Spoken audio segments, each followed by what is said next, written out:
Caitlin Clark, Indiana Fever Championship timeline accelerated by sudden coaching change. History will say that a new era for the Indiana Fever began on April 15, 2024.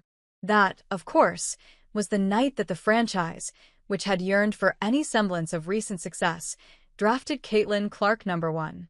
In an instant, everything changed.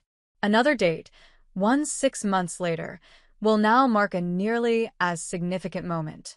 October 27, 2024, will be signposted as the day in which the Fever officially parted ways with head coach Christy Sides after only 2 seasons. The Clark era is still here, but the franchise's direction changed. Kelly Krauskopf, the recently hired Fever president of basketball operations, seemed to say as much in her statement regarding Sides' dismissal. Sides was hired by Lynn Dunn, who moved into an advisory role after the 2024 season. Sides went 33-47 in 2 years. Krauskopf referred to Sides' tenure as an integral transition period. Krauskopf added, "It is also imperative that we remain bold and assertive in the pursuit of our goals, which includes maximizing our talent and bringing another WNBA championship back to Indiana." Bold and assertive. Those 2 words appear to define the Fever's new path.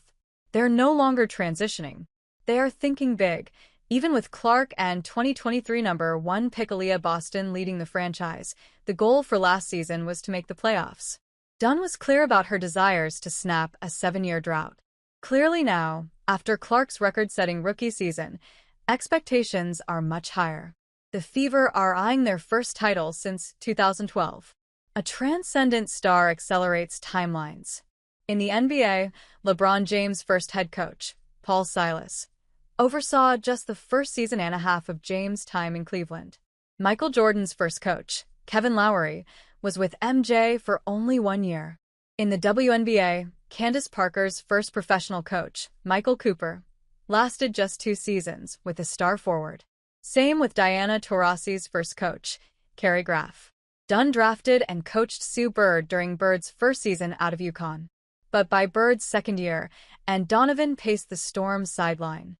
Add Sides to the list of coaches who were hired for a developmental job, thrown into another, and were made a casualty as a result. The Fever are led by Clark. But with Sunday's decision, they are Krauskopf's franchise, too.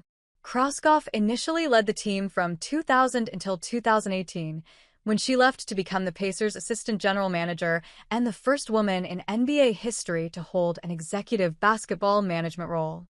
She previously made the postseason 13 times and played in 3 WNBA finals in 7 years, including capturing the 2012 WNBA title. A desire to replicate those successes is why she has returned. Familiarity seems like it will matter in Indiana's coaching search. That might mean trying to poach current Connecticut Sun coach Stephanie White for another reunion. According to the Chicago Sun-Times, White is still under contract with the Sun but had recent talks with the Fever about the head coaching role. Krauskopf and White know each other well. White, an Indiana native and Purdue alum, played for the Fever from 2000 to 2004. She was then an assistant coach from 2011 to 2014 and later coached the Fever in 2015 and 2016.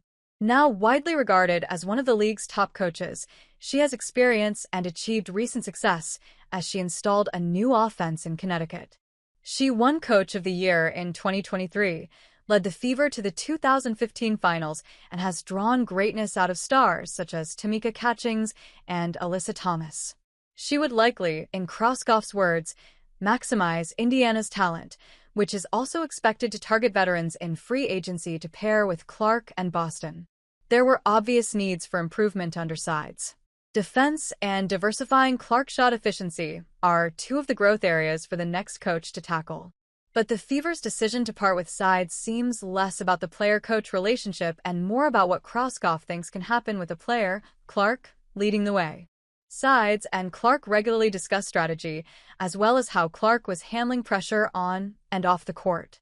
As last season progressed, Clark became a more effective shooter and driver, and the Fever won 9 of 14 games after the All-Star break, while Clark went on to lead them to the playoffs and win Rookie of the Year. Krauskopf even applauded Sides for this progress. When Dunn was hired as GM, She said she wanted to get out of the lottery by her third season. She did that. Now, under Krauskopf, no longer are lottery parties acceptable. Championship celebrations are the goal. Clark and the Fever will be playing under a new coach and general manager, Amber Cox, next spring. The Fever are done experimenting. A star has again accelerated a championship timeline, and a coach again paid the price.